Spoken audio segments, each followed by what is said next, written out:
Hola a todos, bienvenidos a un nuevo episodio de PLF. ¿Cómo estás, Shmuel? Muy bien, todo muy bien. Excelente, excelente. Tenemos el placer y el honor de estar con un invitado que viene desde Israel. Ahora nos va a contar exactamente dónde está viviendo Shmuel Kornblit. Y el tema del día es el Tanaj. Poder hablar del Tanaj, de la Biblia hebrea.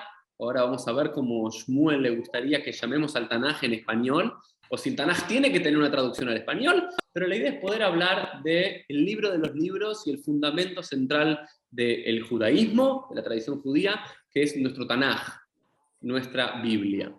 Shmuel Kornblit,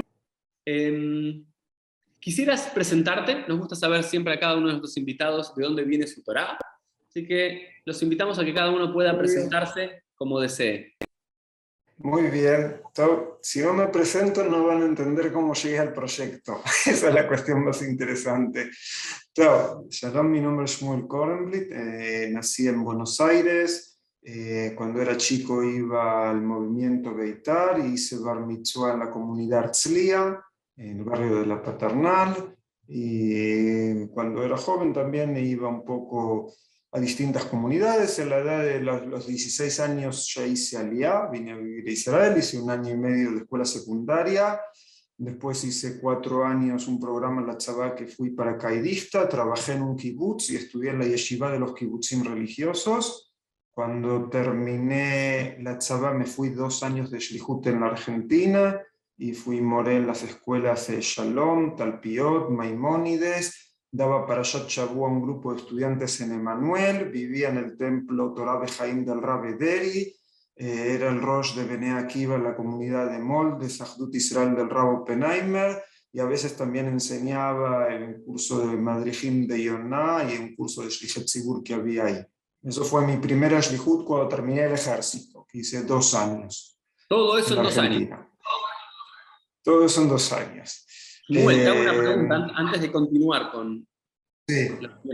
Me parece ya fascinante, extraño y poco común alguien que viva Beina Olamot, ¿no? Entre los mundos, ¿no? Cómo alguien podía dar clases en Yonah, otro lado, en otro momento en Emanuel, algo de Parashat Shavua, y después en Ahdut Israel, digamos, una comunidad clásicamente ortodoxa, una reformista, una conservadora. ¿Cómo te sentías y cómo llegaste a hacer eso? Me parece maravilloso, pero no es común, lo cual quiero recalcar. Es verdad que no es común. Cuando yo era chico, mi bar mitzvah fue en Herzliya, ¿está bien? Herzliya era como una comunidad más o menos conservadora, ¿está bien? Esa era la comunidad, pero yo antes de hacer Aliyá, yo había empezado a ir al templo del Rabino Ederi, que el Rabino Ederi, indefinido, pero en esa época él ya se volvió a definir como ortodoxo. No quiere decir que la ortodoxia lo aceptó, pero él se volvió a definir como ortodoxia en esa época. Y también estudié la yeshiva de Chabad. Iba un poco a Chabad antes de hacer Aliyá, hasta mis 16 y medio. Iba al movimiento juvenil Betar, que yo era el único religioso, que cumplía Shabbat y iba a las Peulot caminando y todo eso. Y bueno, entonces ahí aprendí en Betar que yo era el único que cumplía y compartía otros mundos. Cuando yo me fui a Israel a los 16 años más o menos elegí un camino que es el camino que tengo hasta hoy, que es más o menos lo que se puede llamar el sionismo religioso. ¿Está bien? Que es como parte de la ortodoxia, el sionismo religioso. Más o menos desde los 16 años, ese es mi camino. Ahora, el sionismo religioso tal vez, a diferencia tal vez de otros movimientos dentro de la ortodoxia, si bien no concuerda tal vez con algunas posiciones del movimiento reformista o de los conservadores, eso no quiere decir que uno no pueda ir a dar una clase si uno lo invita a un lugar ahí. Cuando yo estaba en la Shlihut, en Talpiot había un gran rabino, que hasta hoy en día yo estoy en contacto con él, que es el rabino Nahum Neria, que tiene 2 cosas muy interesantes en su haber. Una es que su padre, el Rab Moshe Tzvi Neria, fue prácticamente el fundador fue el fundador de las yeshivot de Bnei Akiva, escribió el himno del movimiento Bnei Akiva, y digamos el padre de él es prácticamente el creador del estudio de yeshiva religioso sionista. ¿Está bien? Pero el Rav Neria mismo no estudió en yeshivot sionistas, estudió en Ponevezh, que es una de las yeshivot número 1 del mundo lituano, que es dentro de la ortodoxia jaredí, lo que los hasidim llaman los misnagdim. ¿Está bien? Él estudió en Ponevezh con el Rav Shach, y o sea, es un talmid jajam muy grande y muy reconocido. Es más, él fue prácticamente el que levantó la yeshiva de Yesod Hadat, de la Valle, en Buenos Aires, en su primera Shlihut. Cuando yo estaba en mi Shlihut, en los años 90, él estaba de director rabino en Talpiot. Y yo le pregunté a él, Rab, me están invitando a enseñar en Yonah, también en Emanuel, ¿puedo ir? Me dice, sí, si es ir a dar una clase, puedes ir. Bueno, yo traía mi mundo, los alumnos traían su mundo, y así fue que podíamos hacer eso en ese Shlihut. Maravilloso. Ken Irbu, lo único que podemos decir, Ken Irbu, que se No. multiplique.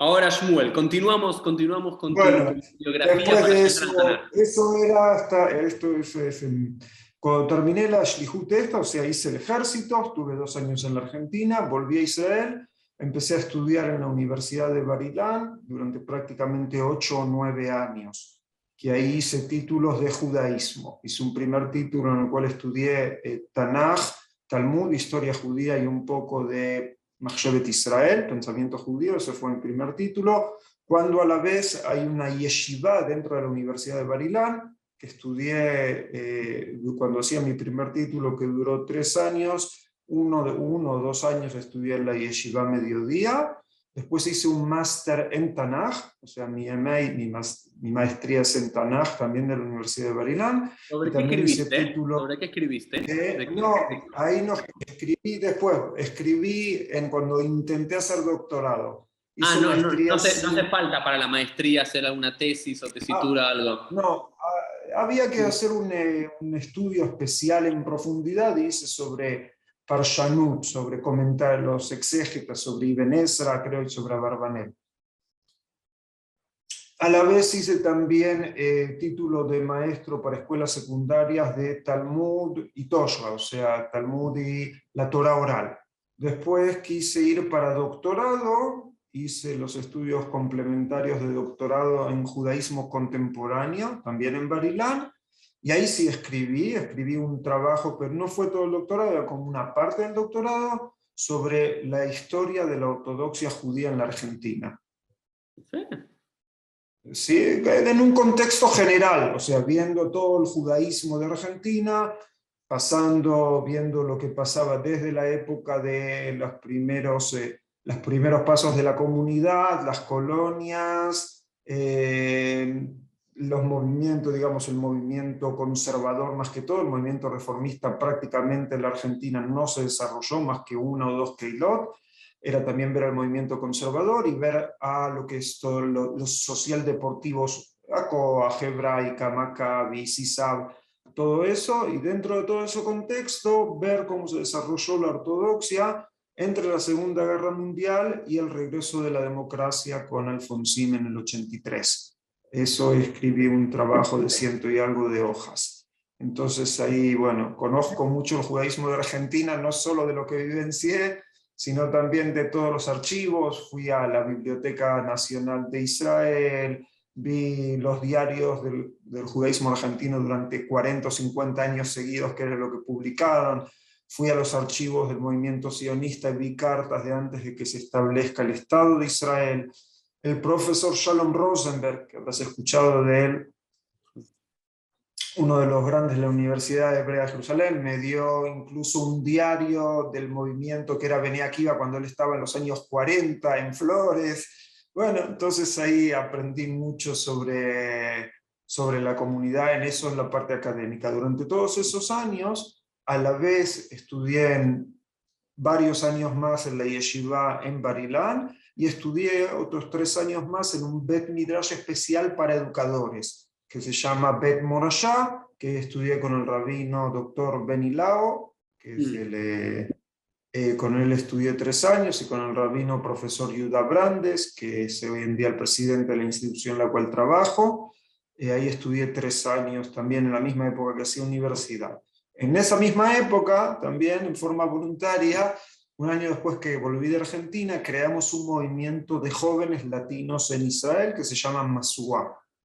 Hmm. Que se llama Masuá, que hace actividades para jóvenes que vienen acá, actividades de judaísmo, sionismo, Israel, y a la vez dijimos, no nos olvidemos de dónde venimos, entonces decidimos desarrollar uno de los primeros sitios de internet sobre judaísmo Israel en español, que es la página de Masuá, Hasta el día de masua.org. hoy, hasta el día de hoy, la verdad que para todos los que nos están escuchando o viendo, una de las grandes páginas que existe, serias, correctas, con buenas traducciones, con buen material, con buena bajada pedagógica, es Masuá, como suena Masuá con H al final, ¿no es cierto? Lo pueden googlear, Exacto. Masuá. La verdad que he tomado muchos Mekorot, muchas fuentes de allí, ¿no es cierto? Porque uno de Muchos los autores. faltantes, que también va a ser parte de nuestra conversación, Shmuel, para aquellos que nos gusta el judaísmo, que disfrutamos el judaísmo, lo que podríamos llamar el judaísmo textual, ¿no? El judaísmo de los textos, el judaísmo de las fuentes y demás, es la falta de material en español. Y sin lugar a dudas, Masuá ayuda a ese camino a tener buenas fuentes bien traducidas al español. Pero Shmuel, yo tengo una gran pregunta, mucho estudio, mucha A biografía y ver, demás. ¿Cómo llegamos al Tanaj? por Masúa, por eso dije, Exacto. si no me conocen no van a entender el proyecto. Haciendo la página de Masúa, cuando terminé la primera Shlihut, salí 11 años después, salí a mi segunda Shlihut a Argentina, que ahí estuve en Bnei Akiva, en Hillel, en Yeshurun, en Talpiot, y ahí, haciendo la página de Masúa, fui avanzando y lo fui a ver al Rabbi Deri, que Zichrono Libraja en ese momento todavía vivía, y le pregunté si él aceptaba que pongamos toda su obra en internet. Entonces el Rab me dio la aprobación y durante un año entero preparamos los materiales para poner toda su traducción de toda la Torá con los comentarios, más las Haftarot que él tradujo y Kohelet, que él también hizo. Y Te hago una bueno, pregunta, cuando Shmuel, hice te hago ese una pregunta trabajo, porque te hago una pregunta porque estoy seguro de los que nos están viendo y escuchando, algunos no saben quiénes son algunos de estos personajes y cuál es el valor de la traducción de Ederi de la Torá al español. ¿Existían antes traducciones al español judías, ¿no? Pues estamos hablando de traducciones judías, por supuesto. sí, Existen vastas traducciones del mundo cristiano al español de lo que ellos llaman el Antiguo Testamento, que en definitiva compone prácticamente los mismos libros que la Biblia hebrea, pero existían traducciones judías completas a la Torá o al Tanaj. ¿Qué es lo que había antes de lo que hizo sí, Ederi y por qué tomaste el modelo de Ederi?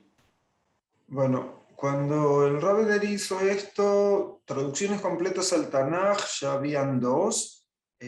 Una que es la que edita la editorial Sigal o Librería Sigal de Buenos Aires, y otra que se edita en Israel, la editorial Sinai. Esas eran las que habían en los años, digamos, cuando el Rabbi Deri hizo todo su trabajo. De la Torá habían otras traducciones, pero lo que tiene el trabajo del Rabbi Deri no es lo original de traducir la Torá, porque también hay un Humash Matzliach Melamed, que la traducción creo que es bastante buena, y hubo un sitio de Ort que puso también la traducción de Matzliach Melamed.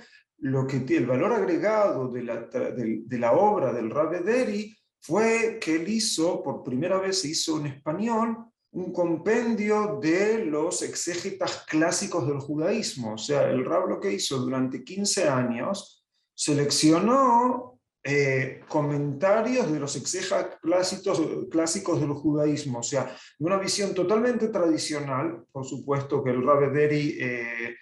Tú sabes bien lo que es Bikoret HaMikra, hay mucha gente que tal vez no saben que es crítica bíblica. El Rabbi Deri no aceptaba la crítica bíblica, o sea, su mirada era totalmente tradicional, y lo que hizo, agarró a Ibn Ezra, agarró a Ramban, agarró a Rashi, agarró cosas que sacó de Ramban, de Maimónides, del Talmud, de los Midrashim, e incluso de comentaristas más cercanos, que pueden ser Shaddal, Beno Yaakov. Y él agarró, trató de ver con su mirada, que era una mirada comprometida a las fuentes, a las mitzvot, y una mirada también humanista, y ahí hizo su comentario, ¿está bien? Su compendio. Y era un trabajo único, Después de él hubo quienes hicieron algo parecido. ArtScroll sacó hace unos años algo parecido, pero cuando el Rav Deri lo hizo no había nada por igual. Y aparte que el Rav Deri, bueno, yo tuve muchas horas en conjunto con él, pero yo con él hablaba en hebreo, sobre todo cuando yo llegué después de haber vivido 5 años en Israel. Yo le decía algo con una palabra y él agarraba la palabra y me traía psukim del Tanaj con la misma palabra, que conocía todo, casi todo el Tanaj lo conocía de memoria. Y fue maestro de decenas o centenas o miles de personas en la Argentina y también en otros lados. Y bueno, entonces su obra no hay quien la discuta. Incluso varios rabinos reconocidos como rabinos ortodoxos, cuando le preguntaban si se podía estudiar de la obra de Deri, la respuesta fue que sí. Yo conozco gente que le preguntaron a rabinos ortodoxos porque entendían el valor que tenía la obra del Rav Deri. Y por otro lado, no tiene nada en contra de las fuentes y las explicaciones tradicionales. Entonces, ese era vos nombraste a alguien, vamos haciendo como un diálogo, sí, sí, ¿no? sí. No, recién nombraste que todos los comentaristas tradicionales que trae el Rav Deri y demás, pero justo nombraste al Shadal o Beno Yaakov, ¿no? Y recuerdo que, si no estoy confundido, que a Nehama Leibovich le hicieron varias críticas por cómo traer a Beno Yaakov, ¿no es cierto? Nahom. Bueno, lo que pasa es que también el Rav Deri estudió, se ve unos años con Nehama Leibovich, que Nehama Leibovich era una de las grandes maestras de Tanaj que vivió en el Estado de Israel, originariamente de Lita, pero vivió de Latvia, disculpen, y vivió en el Estado de Israel, y que ella fue la maestra, por lo menos, de rabinos del sionismo religioso, de grandes rabinos, fue la maestra acá en Israel, y eso traía también a veces, traían a distintos comentaristas, incluso si algunos de ellos no era considerado, tal vez Beno Jacob, tal vez no estaba considerado dentro del mundo ortodoxo, pero él peleaba también contra la crítica bíblica, o sea, su mirada era una mirada totalmente tradicional. Entonces eso es lo que trae el Rav Deri, o sea, como se dice en híbrido, lobotkin batzitziot, no se fijan de cómo están los tzitziot, ¿sí? El talit de cada uno, para ver si es kasher o no es kasher, de la persona, sino que en las ideas. O sea, esa es la obra del Rav Deri, pero eso es ínfimo la cantidad de veces que trae a Beno Jacob. Lo traigo como un dato de color que, Sí, si bien demuestra un acercamiento tradicional al Tanaj y a las fuentes, también está abierto a otros comentaristas más modernos. El Shadal también fue más moderno, sí. Gran parte de la ortodoxia no la tiene dentro de sus Mikraot Dolot, de sus textos clásicos al Shadal. Claro, pero si hoy en día voy, por ejemplo, hay un proyecto que se llama A la Torá, que ahí me trae, que me trae decenas de comentaristas, y ahí también lo puedo encontrar a Shmuel David Luzzatto, que es Shadal. Es verdad, a veces no todos son aceptados por todo el mundo, pero bueno, esa era la visión. No, maravilloso. Yo, desde mi lado, para mí, digamos, Ashreinu, mientras más mejor. Digamos, solamente en Mikraot Dolot hasta el siglo XV nos quedamos ajustados, ¿no? Y comentemos eso un segundo. El término, para quien no conoce Mikraot Dolot, es como la forma clásica judía de estudiar la Torá o de estudiar el Tanaj, que tiene que ver no solamente con el texto bíblico en sí, sino con decenas de comentarios que lo secundan, ¿no? Que a cada versículo, que a cada palabra, por ejemplo, a Barbanel, sobre cada idea o sobre cada parashá, ¿no? Sobre cada punto por punto, tienen algo para decir, ¿no? Entonces siempre es la lectura conjuntamente con una reflexión, con una interpretación, con un comentario, ¿no? Sí, entonces esa es la importancia del Rav Deri. Entonces, en un momento el Rav Deri me comentó con dolor que le habían hablado de una edición que se hizo, de un proyecto que habían hablado de poner su Humash en internet, y al final se lo rechazaron. Él no había pedido nada, se lo rechazaron porque por presiones políticas quisieron poner otro libro, que ese otro libro prácticamente no tiene comentarios, y eso me molestó. Entonces, bueno, dije, conozco la obra del Rav Deri, que es No hay nada igual en español. Entonces, y yo conocimientos de hacer páginas de internet tenía porque estudié para hacer la página de Masuá. Entonces le propuse al Rav, se hizo el trabajo de la Torá, durante un año, y cuando terminé de hacer eso vi, bueno, la Torá está, ¿y qué nos falta? El No. Tanaj. El Tanaj, no hay ningún Tanaj traducción judía en internet. Dije, ¿cómo puede ser? Usando Google encontrás todo lo que quieras en el mundo, menos el libro más vendido en el mundo que los judíos, que el pueblo de Israel le dio al mundo, ¿sí? De acuerdo a su interpretación. Que eso no lo puedes encontrar, ninguna traducción judía, de ningún tipo, no que una que te gusta o una que no te gusta, ni la que No te hay. gusta ni la que no te gusta. Entonces dije, bueno, algo hay que hacer. Entonces, bueno, había que hacer algo. Yo terminé mi segunda Shlihut en la Argentina. El trabajo del Rav Ederi lo terminamos, creo, en el 2008-2009. El Rav Ederi fallece con más de 80 años en el año 2010. ¿Está bien? En el año 2010 yo vuelvo a Israel y me quedó la idea, hay que hacer, y una felicidad muy grande para mí fue ver la alegría del Rav de ver que su obra subió a internet. Y él me comentó, escuché que en la escuela Tarbut estudian del Humash, que lo encuentran por internet a través de Masuá. Fue algo muy, muy interesante. Está bien, volví a Israel en el 2010, continué con mis tareas, trabajé en Bnei Akiva, después pasé a ser director de la Aliyá en la Municipalidad de Jerusalén, y en el 2013 logré hacer un acuerdo con Sigal que me dieran los derechos de autor para poner la obra, el Tanaj de ellos en internet, de la librería Sigal de Argentina. Hablé con el profesor Shalom Rosenberg, que me dijo que conoció a los traductores, que habían dos hermanos Konstantinovsky, que ellos sabían mucho hebreo, y él dice, yo los conocí, y dice, podemos confiar que ellos sabían traducir del hebreo al español.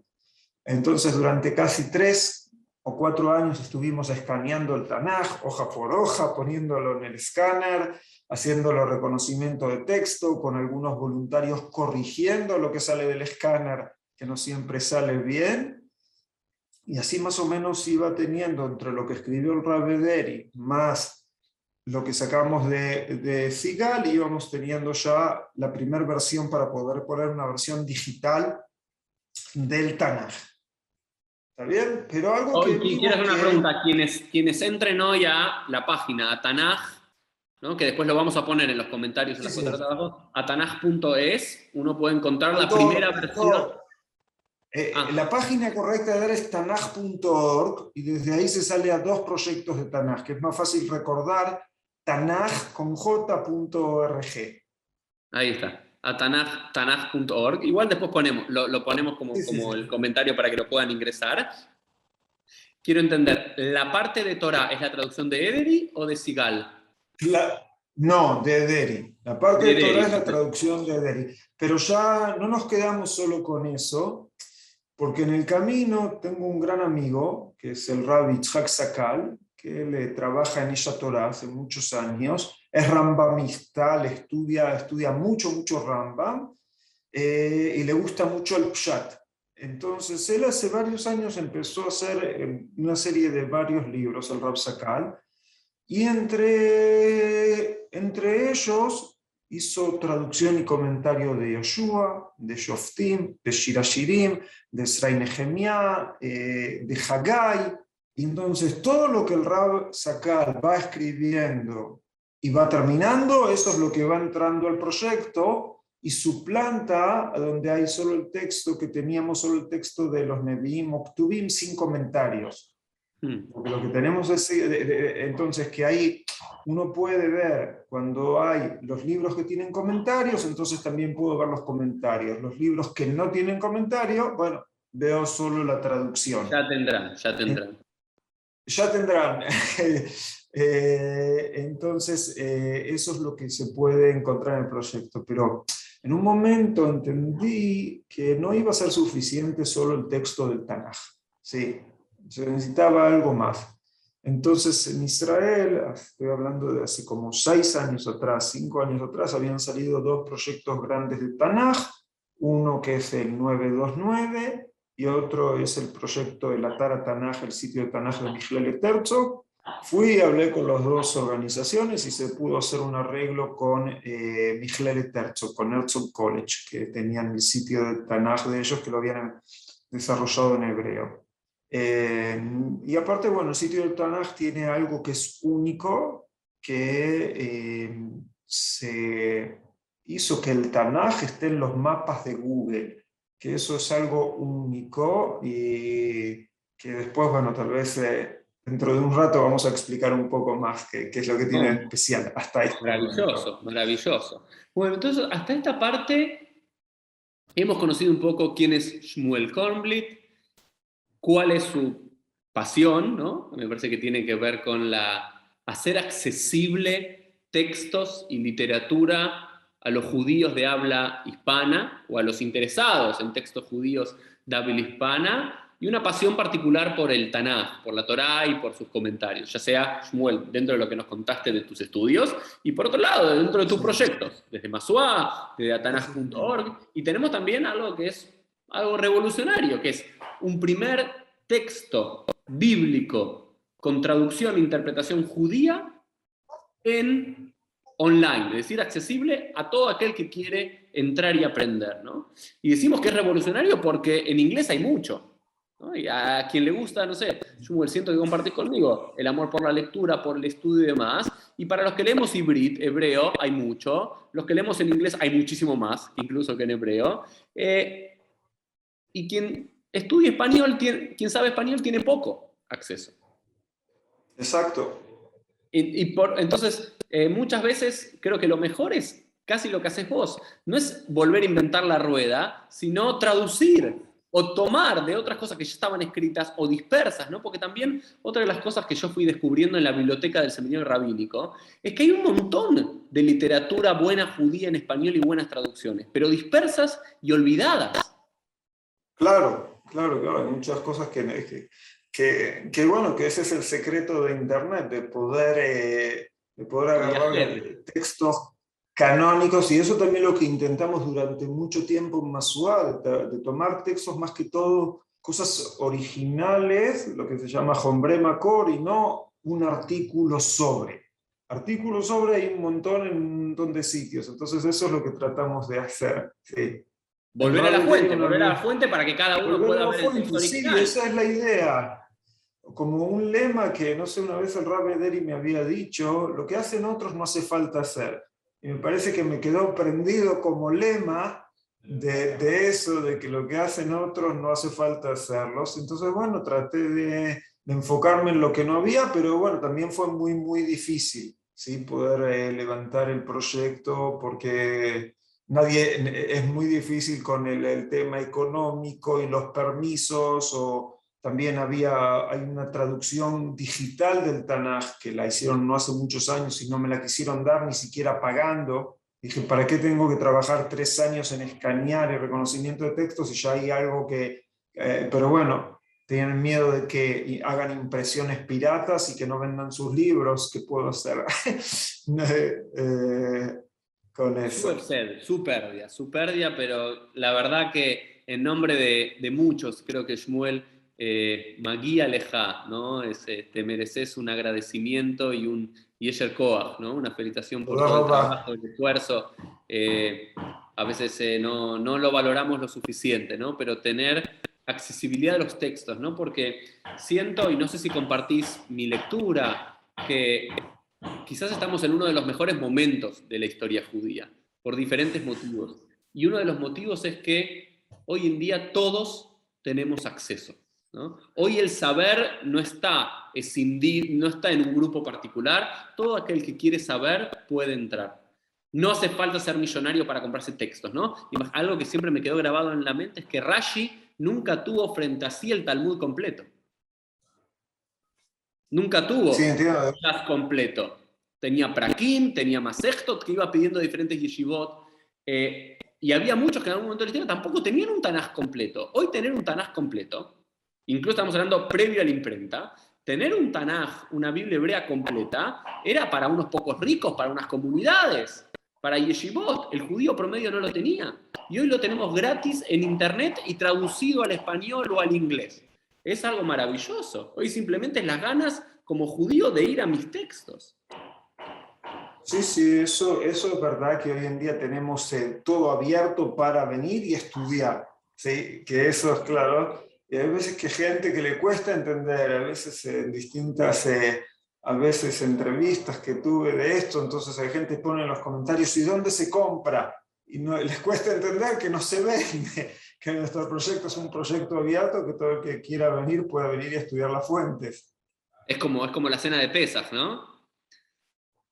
Al comienzo de la cena de Pesaj, del Seder de Pesaj, todo aquel que tenga hambre, ate Sí, y veyajal. con Listín y que te viajar. Ajá, todo el que tiene hambre que venga y que come. Bueno, acá estamos hablando, como dicen los Nevi'im, que dice que no es hambre de pan y no es sed para agua, ¿no es cierto? Sino es para escuchar la Dubar Hashem, la palabra de Hashem. Y bueno, hoy en día está todo muy abierto para que la gente pueda estudiarlo. También hicimos un proyecto para jóvenes de Tanaj, que se llama Ainu Keholmin, que es algo didáctico, que te da puntos, que te da competencias, que tiene cosas, cómo te sentís vos y cómo se sentía un personaje del Tanaj.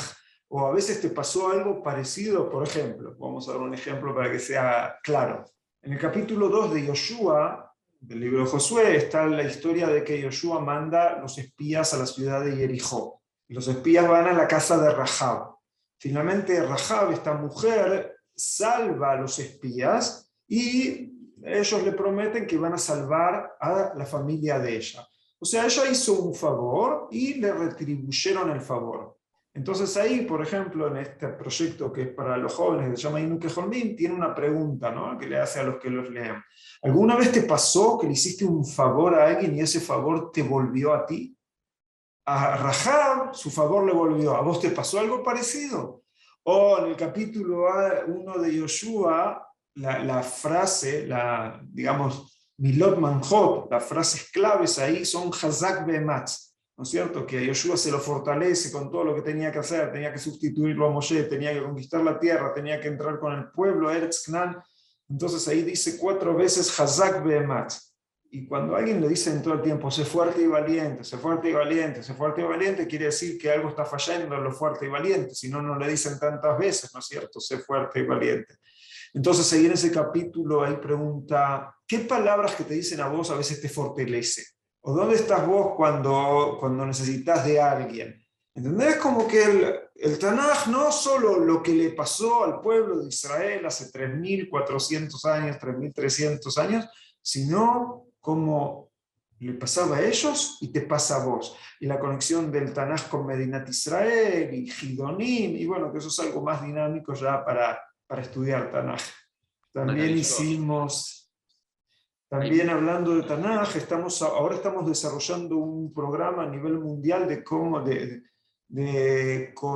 poder enseñar Tanaj, de una visión de ver el Tanaj como algo entero, que el jefe del departamento de estudios de Tanaj, estudios bíblicos, digamos acá en Michlet Herzog, en Herzog College, donde yo trabajo, es el rabino doctor Shuki Rice, ¿está bien? Que él es todo el creador de la idea del proyecto del Tanaj en hebreo.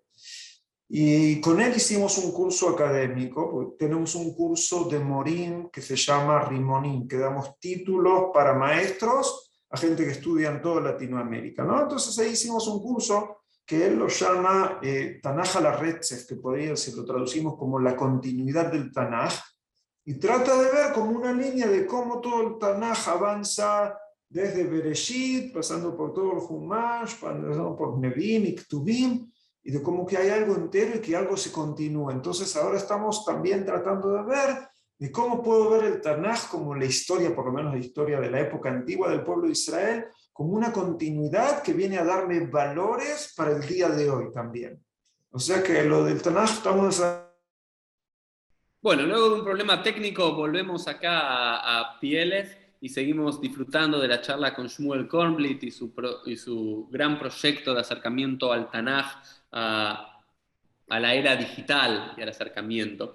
Quiero hacerte varias preguntas ahora hablando, la última parte del programa, hablamos ahora de tu formación, de tu encuentro con el Tanaj, de este proyecto maravilloso para que todos puedan entrar, todos los que nos vean y nos escuchan, los invitamos a poder entrar, apreciar y estudiar de ahí desde las fuentes. Vayamos ahora al Tanaj en sí. ¿no? Porque hablamos sobre el Tanaj y esta producción, pero no hablamos Sí. del Tanaj. Y quizás hay gente que está escuchando Tanaj, Tanaj, Tanaj todo el tiempo y no saben lo que es. La primera pregunta, Shmuel, ¿cómo le transmitirías a alguien qué es el Tanaj? ¿Cómo le explicarías lo que es? ¿Y cuál es la diferencia del Tanaj con el Antiguo Testamento? Que muchos lo unifican, ¿no? Como traducción de. Perfecto.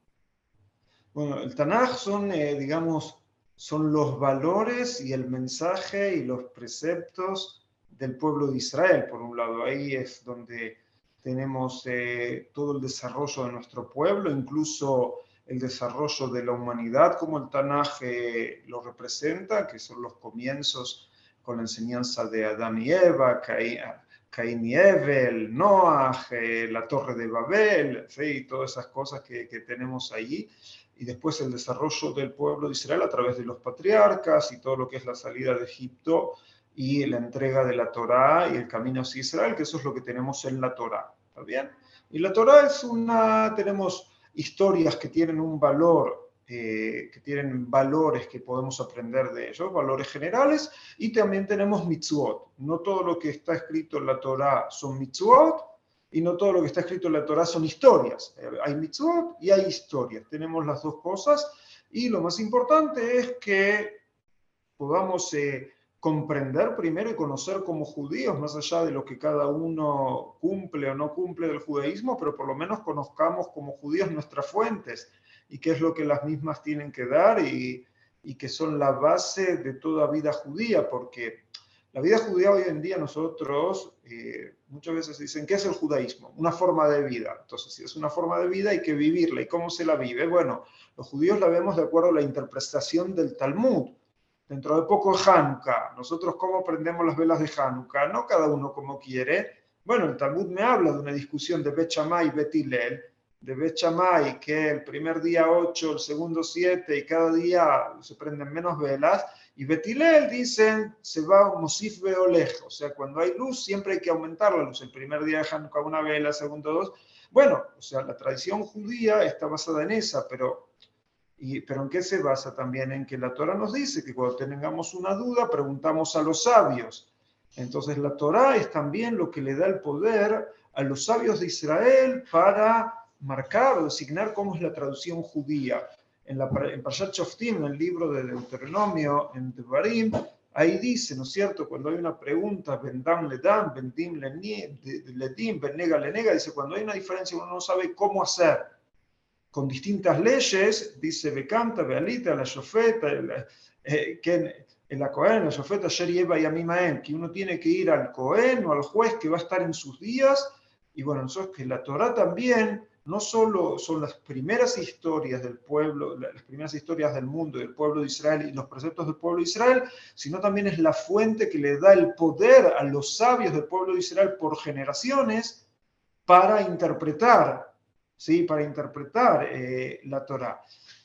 Lo que yo llamo, por ejemplo, la obra maestra del Talmud, ¿sí? La discusión número uno del Talmud, de que nos marca de dónde viene el poder de los sabios, que es lo que se llama Tanurosh el Achnai, el horno del Achnai, que es una gran discusión si un horno era puro o era impuro. Hoy en día no es relevante demasiado para nosotros, porque las leyes de pureza e impureza en general, más que el hombre con su esposa, más que todo, son las únicas clases, o Netilat Yadayim, cuando nos despertamos en la mañana, son pocas leyes que quedan, que hoy en día se ponen en práctica. Pero bueno, para ellos los jajamim eran muy importantes, y el horno era puro y no impuro, y se pelean los jajamim. No vamos a contar ahora la historia, pero el final es que cuando Rabbi Eliezer ben Azaria se cansa de demostrar con todo tipo de milagros que él tenía razón, y no lo querían escuchar, dice que si tengo razón, que salga una voz del cielo y que diga que tengo razón. Sale la voz del cielo y dice, ¿qué tienen con el Rabbi Eliezer ben Azaria? Que la halajá es como él. Entonces, ¿qué hacen los jajamim que están ahí sentados en el Bet Midrash? Le dicen al cielo, que del cielo se callen, porque ¿qué dice la Torá? Lo Bayamaim y. La Torá dice, la Torá misma dice que no está en el cielo. Entonces, cuando hay una discusión, ¿quién tiene que definir la discusión entre los sabios? Los sabios, y no voces que salgan del cielo, tienen que definir cómo va a quedar la tradición judía. Y todo eso viene también de la Torá, o sea, el poder de los sabios de interpretar. Eso, Shmuel, Eso es maravilloso, un par de temas, ¿no? Primero, que estamos todavía abocados a la Taf o a la El T Torah, ¿no es de cierto? Torah, ¿no? Torah. Digamos, porque hay que decirlo en judío, ¿no? A mí me gusta hablarlo no en el judaísmo, sino en judío, como si el judaísmo es un lenguaje. En judío no llamamos a la Biblia hebrea, no lo llamamos Antiguo Testamento, o lo llamamos o Tanaj, o Mikra, o algunos sefaradim lo llaman los 24. ¿Por qué Tanaj? Porque está dividido en Kafdalet. tres. ¿Qué? Kafdalet, sí, Kafdalet Sfarim. Kafdalet Farim, ¿por qué? Porque son 24 libros que lo componen. Tanaj, porque está dividido en tres partes. Torah, ley, Nevi'im, profetas, Ktubim, escritos. ¿Sí? O Mikra, porque era algo que tenía que ser leído, ¿no? ¿Ok? Najón. Ani Coré, yo leo, ¿no?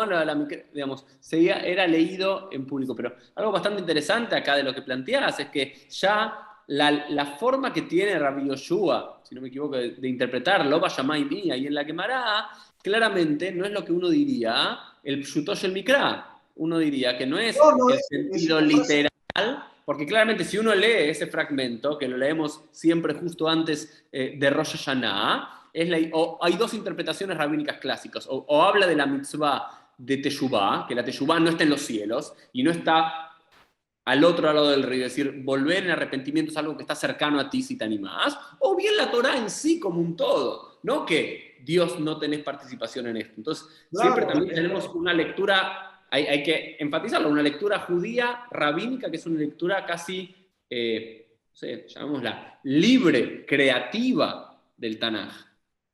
no, yo pienso, justo tu lectura es correcta, que donde la Torah dice lo va a llamar en mí, no habla de que cuando tengamos una duda, no habla de que no hay que ir a preguntar o que sí hay que preguntar al cielo, no habla de eso.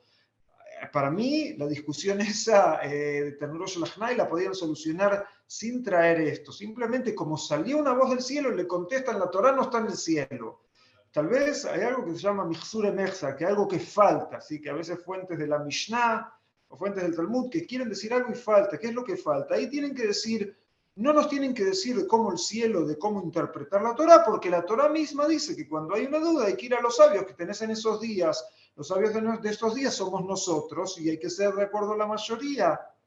Que ese es el concepto judaico también y lo que había en el Sanedrín, cuando existía el Sanedrín.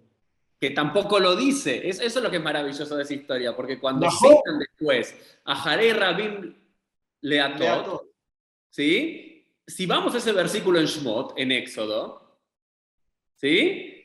Dice exactamente, no vas a llegar a la mayoría para hacer el mal. para hacer el mal, para hacer el bien está bien. Para hacer el bien está bien, bueno, pero es difícil, ¿no? De No, elegir. pero digamos, en el Sanedrín, por lo menos ahí sí, en la época del segundo templo, ¿sí? Y después también, después del segundo templo, porque el Sanedrín también siguió existiendo después de que se destruyó el segundo templo, ahí sí vemos que los sabios de Israel actuaban en forma clara de acuerdo a la mayoría. Y que sabemos que el Sanedrín tenía que ser impar para que no haya un empate en la votación.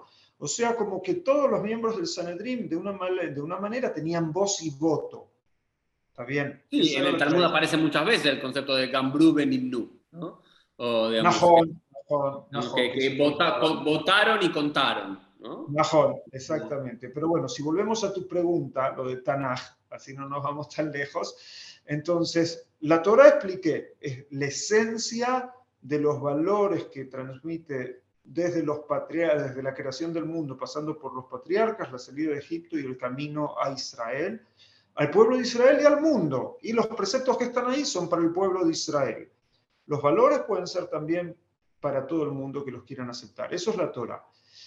Y de acuerdo a toda visión rabínica, la palabra de Dios está en la Torah, porque en los Nevi'im hay partes que son Nebuot, que eso también es la revelación de Hashem a los profetas, pero no todo lo que figura en los Nevi'im, incluso de acuerdo a la tradición rabínica, fue dado es la palabra directa de Dios.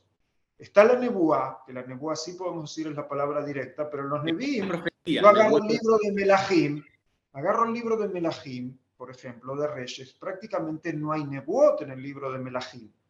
O En el libro de Yoshua tampoco, Yoshua, Shoftim, hay poco.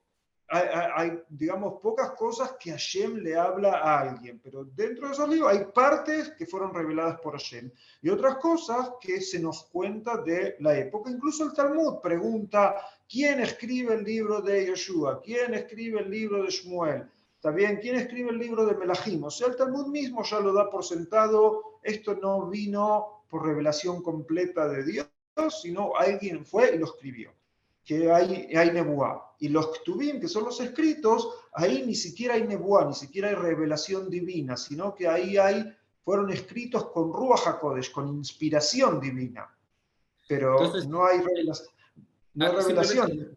Sí. ordenémonos Shmuel para los que no conocen tanto, entonces, para hablar en términos que todo el mundo que nos ve y escucha podría conocer. Entonces decimos que la Torá, nuestro Tanaj, nuestra Biblia está dividido en tres partes. Torá, Nebim y Ktubim. Torá es desde Génesis hasta Deuteronomio, la muerte de Moisés. Creación del mundo, muerte de Moisés. Nevi'im, profetas.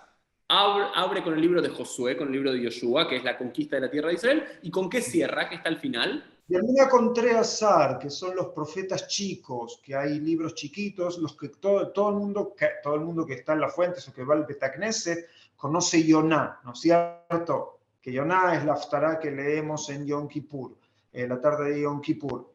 Es uno de los Treazar, pero ahí también está Zharia y Malachi, que fueron profetas de la época del segundo templo. O sea que de alguna forma, Shmuel, de la Torá hasta Sejaría Melají, digamos, y Haggai, como los últimos tres profetas con los que igual según la tradición rabínica, Pascata Nebuá, termina la profecía, están la mayoría en orden cronológico. ¿Eso podemos afirmar o no? Sí, podemos decir que la mayoría están en orden cronológico, pero hay que tener cuidado porque en Megilat Ruth, por ejemplo, están los Ktubim, están los escritos o agiógrafos, pero es de la época de los Shoftim. Es de la época de los Shoftim en Megilat Ruth. En eso no, por eso decía, no el Tanaj en todo, sino vamos a decir, el Taj, ¿sí? Torá y Nevi'im. Hay un orden cronológico desde la creación del mundo hasta más o menos el siglo V antes de la era común. Más o menos, porque, digamos, tenemos Yoshua, digamos, el orden de los Nevi'im es Yoshua, Shoftim, Shmuel, Melahim, y después tenemos los grandes profetas que tenemos ahí a Ishayahu, Irmiyahu y Yehezkel. ¿Está bien?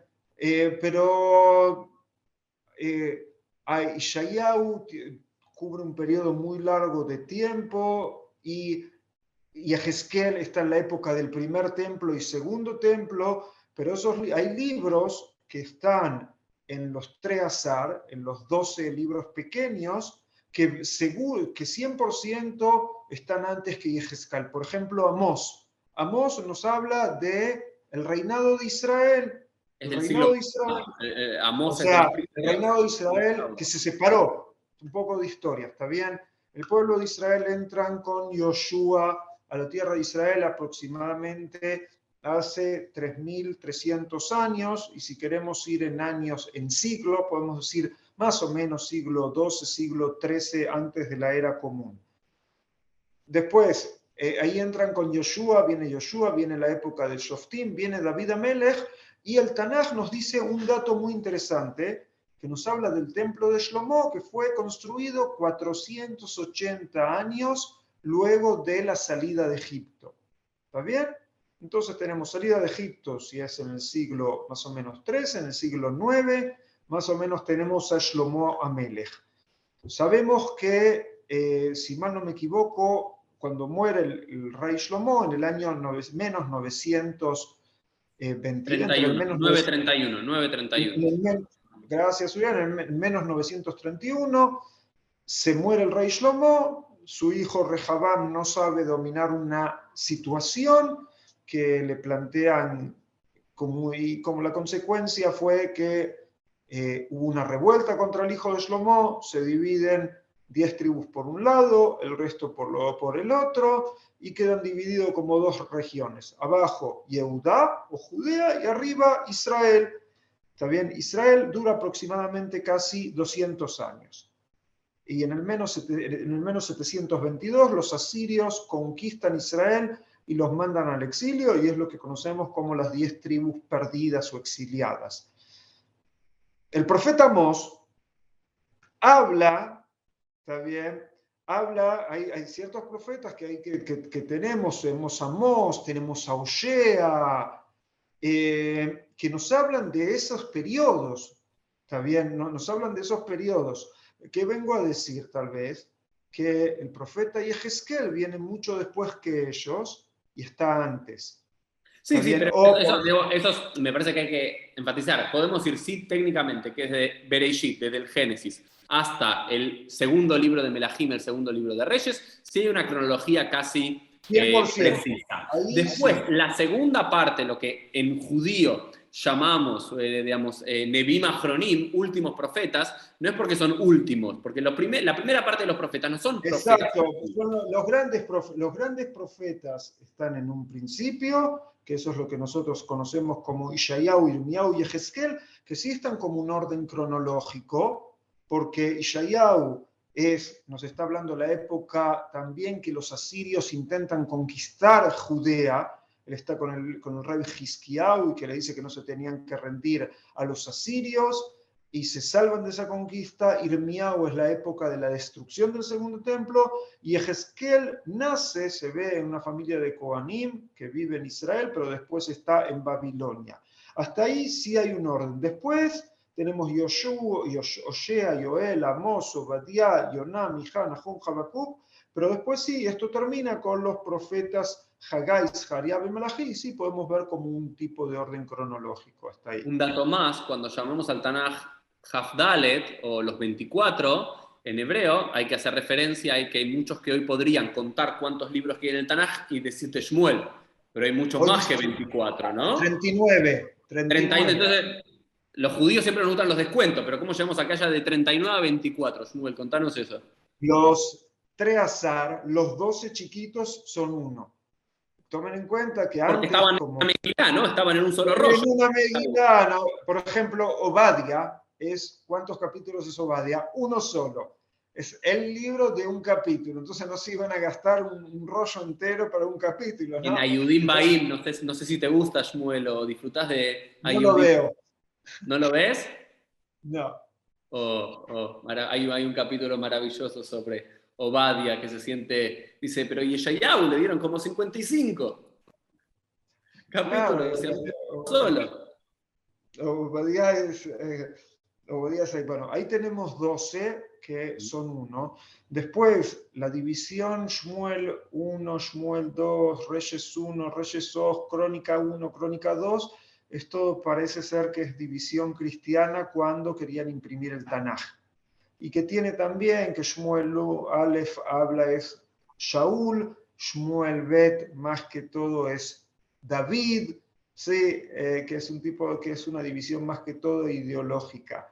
En algunas cosas, y no es tan clara a veces de por qué justo fue la división ahí, pero es algo táctico. Entonces, por eso se llega a la diferencia entre que las fuentes nos hablan de los 24 libros Kafdalet, y cuando hoy en día agarramos un Tanaj, tenemos los 39. ¿Sí? Y Esra y Nehemías también, algunos eran un solo libro y están en dos.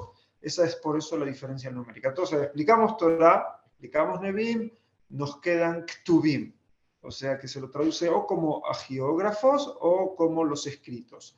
Y que ahí tenemos distintos libros que no nos hablan de Nebuá, pero ahí tenemos los Salmos, tenemos las 5 Megilot, que se leen en el Betacneset, por lo menos de acuerdo a la tradición ashkenazí, se leen durante todo el año en el Betacneset en distintas fiestas las 5 Megilot, que es Shir Hashirim, el cantar de los cantares en Pesach, Megilat Ruth en Shavuot, Yoná, que no es una de las Megilot, pero también es uno de los libros, se lee en Yom Kippur. En Sukkot en Sukkot leemos Kohelet. Después tenemos en Tisha B'Av se lee Ijá, y en Purim se lee Megilat Esther. Así que son, digamos, los libros del Tanaj que nosotros leemos, que son escritos, que no tienen profecías, pero tienen grandes mensajes. En muchos la palabra de Hashem está muy presente, y en Megilat Esther ni siquiera figura el nombre de Dios ni una vez. ¿Sí? Que esos son parte de los escritos, que es como que en Megilat Esther la mano de Dios está escondida, no se ve, pero digamos que es lo que marca toda la historia, lo interesante. Y Shmuel, estamos acercándonos al final de nuestro programa apasionante, pero tengo algunas preguntas finales, ¿no? para hacer en relación al Tanaj. Porque estamos hablando del Tanaj, pero tengo la sensación que no Uriel, necesariamente... disculpa, no te contesté algo que antes lo dijiste, la gente se va a acordar que no contesté. Dijiste cuál es la diferencia entre Tanaj y lo que llaman el Antiguo Testamento. Hay dos problemas con el término Antiguo Testamento. Uno, decir que es antiguo quiere decir que hay algo nuevo. Y nosotros como judíos, este es nuestro Brit, ¿sí? Testamento sería como pacto. En Ibrit se dice Brit Hadashah, ¿no es cierto? El Nuevo Testamento, para nosotros no hay un Brit Hadashah. No hay un Nuevo Testamento, este es nuestro Tanaj. Y estos son los textos canónicos santificados por el judaísmo y los sabios del pueblo de Israel. Ahora, dentro de los distintos grupos que son parte del mundo cristiano, ni siquiera los evangélicos, ellos llaman el Antiguo Testamento exactamente al Tanaj judío, pero los católicos, apostólicos romanos, ellos llaman Antiguo Testamento a lo que es el Tanaj judío, la Biblia hebrea, más algunos libros que no están en nuestro Tanaj. Son libros que sí, tal vez fueron escritos por judíos, pero no fueron aceptados como libros canónicos que tienen que ser parte de los libros sagrados. Como el de los Entonces, Macabeos, por ejemplo, el de los los Macabeos. Macabeos o Hanoch o Judith, está bien todo tipo de libros que están ahí, pero entonces cuando una persona que es cristiana en la Argentina, por ejemplo, dice el Antiguo Testamento, ni siquiera es el mismo libro que el judío con otro nombre, porque también hay libros agregados que no son parte de nuestro Tanaj. Entonces, por eso usamos tanto el término Tanaj y un poco menos Biblia. Si bien muchas traducciones del Tanaj, traducciones judías, dicen la Biblia, pero trae la confusión, porque cuando la gente escucha la palabra Biblia, piensa, bueno, pero la Biblia también trae los evangélicos. Bueno, Sí, creo que eso también es muy importante, Shmuel, y por lo cual me gusta mucho la traducción y la forma que tienen en Masua y también a tanaj.org, el no traducir ciertos términos en hebreo, ¿no? Ciertos nombres, ¿no? los nombres los dejamos siempre como son. Solo Eso traducimos nombres de lugares cuando hay que traducir, pero si es un nombre de un lugar que no tiene importancia, se deja el nombre original. Eso me parece un dato, digamos, ir sumando el hebreo y no dejar tanto la influencia, ¿no? Porque todo el mundo lo conoce como la Biblia, pero nosotros lo conocemos como el Tanaj, la Mikra, Hafdalet, los 24. Eso para nosotros es, ¿no? Shmuel, yo tengo una última pregunta para empezar a cerrar. Vos hablas mucho del Tanaj y sos un apasionado de la enseñanza del Tanaj, por sobre todo, y un conocedor del Tanaj. Pero el Tanaj no siempre tuvo este lugar protagónico en la educación o en la currícula judía, ¿no es cierto? Si podemos rememorar, quizás, si bien Pirkei Avot dice que a los 5 años uno comienza a estudiar Tanaj y podemos entender que en los Gedarim hace 2000 años los niños estudiaban Tanaj y demás, después, por ejemplo, en el Talmud y demás, se traen psukim, no es como a la Retzef, lo que están haciendo ahora, todo seguido. Se traen alguna historia, algún versículo, pero por muchos siglos, en gran parte del mundo judío, se dejó de estudiar el Tanaj como un todo, o por lo menos lo único que se estudiaba era la Torá dentro del Tanaj. Pero algunos libros de los profetas o de los escritos casi no se estudiaban. ¿Cómo es, eso es así como estoy diciendo? Y si es así, ¿cómo se revirtió a la situación actual? No, no se te escucha. A ver. ¿Ahora se escucha? Perfecto. Bueno, con respecto a tu pregunta, Uriel, de que se dejó de estudiar el Tanaj, no es que el Tanaj se dejó de estudiar, pero hubo, digamos, ¿cómo podemos decir? Como un accidente histórico de que algo que los sabios del pueblo de Israel lo daban por asentado, pero se ve que con la historia y con el tiempo no quedó tan asentado. Por ejemplo, algo súper interesante, cuando el Talmud o la Mishnah me cita psukim, a veces me cita un pasuk para que yo sepa que me está hablando de toda una frase de la Torá y no solo de ese pasuk. ¿Está bien? O sea, me trae el pasuk, acordate lo que dice con respecto a este tema, la Torá. y me trae un pasuk, acordate esto. O a veces incluso me trae una parte del pasuk y el Talmud se refiere a la otra parte que no me la está citando. Pero el Talmud lo da por entendido que la gente que sabe totalmente de lo que están hablando. O sea, del estudio del Talmud uno ve que los sabios daban por superentendido que la gente conoce prácticamente, casi de memoria, los versículos y lo que dice el Tanaj, y por sobre todo lo que dice la Torá. Lo daban por superentendido. Incluso hay comentario de Rashi que Talmid Jajam tiene que ser Baki Bekaf Dalet Sfarim. O sea que el estudioso de la Torá tiene que ser un, ¿cómo se traduce? Baki. Experto. Experto, tiene que ser experto en conocer los 24 libros, o sea, del Tanaj. Esa es la visión. Ahora, hay gente de que tanto se acostumbró a estudiar Talmud que se olvidó que los sabios del Talmud daban por sobreentendido que uno también estudiaba Tanaj.